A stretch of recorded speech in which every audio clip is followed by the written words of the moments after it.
Monsieur Hendrix, comment allez-vous? Ça me fait plaisir de vous revoir. Pourquoi? Pourquoi ça me fait plaisir de vous revoir? Oui? Je préfère vous voir ici qu'à l'hôpital. Moi, je me passerais bien de venir ici. Enfin, j'aime bien vous voir, Madame Schwartz. Mais ici, Hmm. ça fait un peu le mec qui a des soucis dans sa tête. Vous savez, monsieur Hendrix, plus d'un Français sur 5 consulte un psychologue. Tout le monde a des soucis, vous savez. Il n'y a aucune gêne à avoir. Je suis pas gêné d'avoir des soucis, c'est pas ça. Oui? Il y a ce bureau entre nous. Ces piles de feuilles et de dossiers. Ce crayon que vous tenez dans votre main quand vous me parlez. Puis votre coiffure. Votre maquillage. Votre parfum. C'est... Ce n'est pas le sujet. Ah bon? Votre séjour de repos vous a fait du bien. Ces jours de repos, vous appelez ça comme ça, vous? Pourriez-vous me décrire votre ressenti entre votre arrivée et votre sortie de l'hôpital? Maintenant, je remarche et j'ai retrouvé de l'appétit. J'ai de nouveau des érections. Je suis retourné au travail et j'ai recommencé à boire. Ça se passe bien le travail? Bof. Attendre que quelqu'un se noie, c'est plutôt ennuyeux. Et puis c'est pas fréquent, vous savez. C'est un peu réducteur cette vision que vous avez de votre emploi. La noyade, c'est un peu le cœur du métier. Parce que prendre la température de la flotte, discuter météo avec les collègues, reluquer les gens en maillot de bain et s'exhiber en moule bite, c'est un peu la partie annexe de l'activité. Pas de vulgarité, je vous prie, monsieur Hendrix. C'est vous qui me parlez de travail.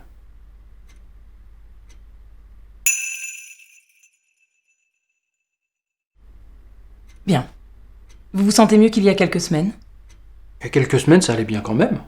Vos angoisses se sont atténuées? Un peu oui. Le but de votre séjour à l'hôpital était, entre autres, de calmer ces angoisses.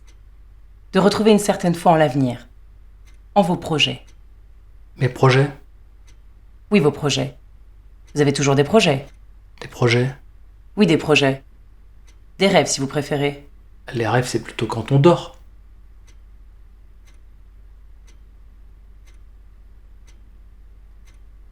J'ai rêvé de vous, d'ailleurs, quand j'étais à l'hôpital. Hum? Vous voulez savoir? Non, je ne préfère pas. Ouais, je comprends. C'était un peu gênant en plus. Et vous, vous rêvez de moi des fois? Non. Ce n'est pas le sujet. Vous m'aviez parlé de votre projet de nager avec des dauphins. Ça, c'était un rêve plutôt. Vous ne souhaitiez pas réellement nager avec des dauphins? Ah si! Mais j'en ai d'abord rêvé une nuit, et c'est suite à ce rêve que je me suis dit que ce serait un truc que j'aimerais vraiment faire.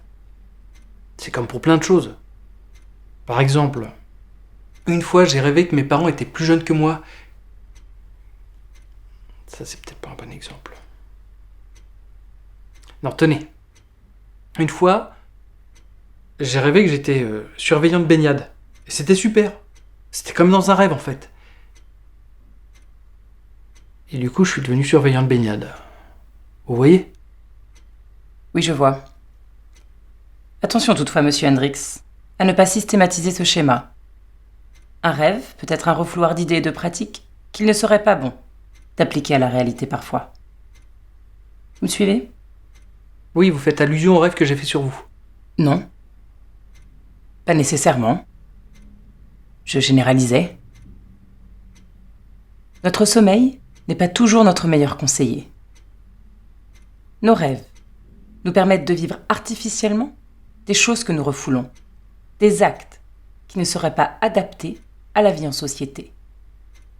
Vous me suivez? Mais bien sûr. C'est comme rôter pendant une pièce de théâtre. Voilà. Ou comme rêver qu'on a des petits hamsters, qu'on prend un bain avec eux et qui se noient. Ou comme rêver qu'on a gagné au loto et qu'on fait des tons au BDF. Ou au Rotary Club.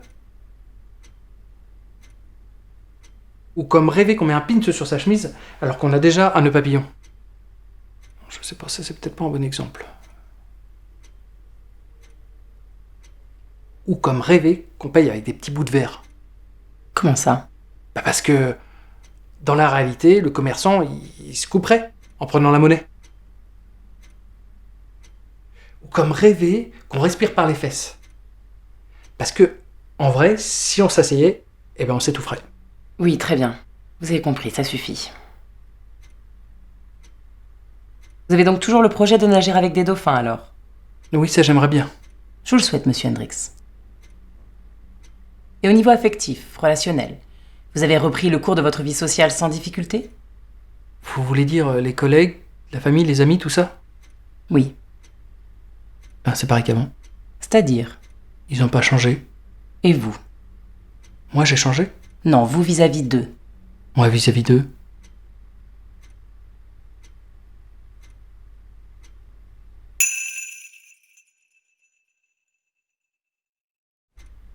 Monsieur Hendrix, y a-t-il autre chose dont vous souhaiteriez me faire part?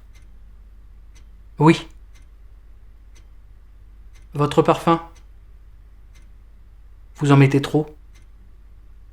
Du coup, ça sent mauvais. C'était ça tout à l'heure. Comment? Le rêve. Le rêve que j'ai fait sur vous.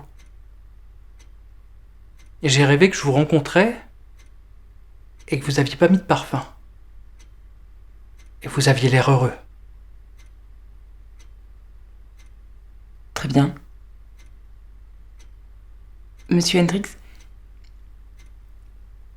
je vous propose de reprendre rendez-vous quand vous le souhaitez. Si vous le souhaitez. Vous prenez rendez-vous comme vous voulez, par téléphone ou alors là. D'accord. Très bien. À bientôt, monsieur Hendrix. Prenez soin de vous. D'accord. Au revoir, Madame Schwartz.